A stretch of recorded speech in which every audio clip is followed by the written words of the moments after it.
Welcome to 360, the video magazine of the Georgia-Cumberland Conference. In this edition, you'll hear about the success of the Hickson Church cooking class, the opening of a brand new facility at Coble Elementary School in Calhoun, Georgia, and a mission trip to Uganda with Bill Levin, Global Evangelism and Church Planting Director. You'll also see how women's ministries worked in Sneedville, Tennessee, sharing their God in Shoes ministry.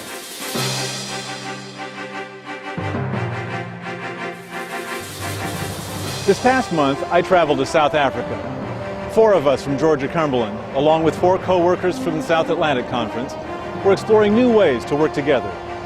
Partnering with Hope for Humanity, we are committed to making a difference in that magnificent country. This project is just in the beginning stages, yet it is exciting to see where God will lead. In other news, the Hickson, Tennessee church hosted a health and cooking class August 27th and 28th with over 200 in attendance. The evenings began with a health lecture by Dr. Harold Meyer from Southern Adventist University, after which 3ABN's Brenda Wall showed how to prepare easy and delicious vegetarian dishes. On September 8, over 550 people gathered in Calhoun, Georgia for the dedication of the new John L. Coble Elementary School facility. The new complex houses 7 classrooms, a library, a computer lab, and a stage that can be shared by the gym and the music room. Georgia-Cumberland Conference Global Evangelism Director Bill Levin was recently in Uganda scouting the various ministries at work there in preparation for a conference mission trip in July 2008. If you would like to become active in the Uganda missions projects, contact Bill at the Georgia-Cumberland Conference office. The Georgia-Cumberland and South Atlantic Conferences partnered with Habitat for Humanity to build a house in Atlanta mid-October through the 2nd of December. Thanks to those who dedicated their time and resources to make this home a reality. Congratulations to A.W. Spalding Elementary School for earning the first Adventist Edge School of Excellence Award from the Southern Union Department of Education. Along with the award, A.W. Spalding received a special flag and a check for $18,000. Almost 1,000 Pathfinders from the Georgia-Cumberland Conference traveled to Camp Kalakwa in High Springs, Florida at the end of September for the Southern Union Camporee. Pathfinders Called to Serve was promoted, shared, and lived. Here's Georgia-Cumberland Conference Children and Junior Youth Ministries Director John Swafford. We believe that our Pathfinders should attend the Union, the International, and the local camporees. It's a part of the whole Pathfinder ministry to experience and understand that our church cares for young people around the world.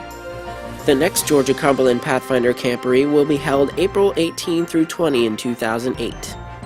Have you heard about what the Women's Ministries Outreach has done this summer? Here's Joe Dubs. God in Shoes Ministry traveled to Sneedville, Tennessee. Our focus was to do 3 outreach projects, and so we did ministry for 3 different families. The poverty here was just immense. The little bit that we were able to do in these 3 homes, even though for most of us it wouldn't have been much, it touched the lives of these 3 families in a profound way. Also working on projects in Appalachia this summer was a group led by Pastor Don Keel Jr. of Georgia-Cumberland Academy. Over 80 students and 30 sponsors worked for 3 days in the rain at 9 different job sites. This is the 26th trip they've made in 19 years. Now here's Rob Lang with your Ministry Minute. It's my privilege to share this Ministry Minute with you. It's based from Luke chapter 15. And this is a chapter that has 3 parables that are very much the same. The first one is the shepherd who has 100 sheep, and he notices that there, after counting, is only 99. What does he do? He leaves the 99 in the wilderness and goes and seeks after the one that's lost. He finally finds him, drapes him over his shoulder, and brings him back. The parable tells us that there was a great party and celebration that ensued. The rest of the parables in that chapter are the very same. It's about the Savior's heart for the lost. It gives us a great picture into our Savior God. He wants us as a church to be beating in unison with that heart, and that we too would be seeking and saving the lost. From a youth ministry perspective, what does that mean? Well, it means learning a young person's name, recognizing when they're not in church or when they've been missing. It's welcoming them with a warm smile when they are there. Perhaps it would be informing them of the youth activities that are available to them.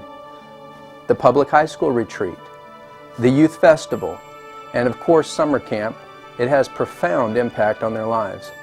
So let me encourage you, let me encourage me, that my heart and your heart would beat in unison with the Savior, and that we would be about seeking and saving the lost. Have you visited the conference website lately?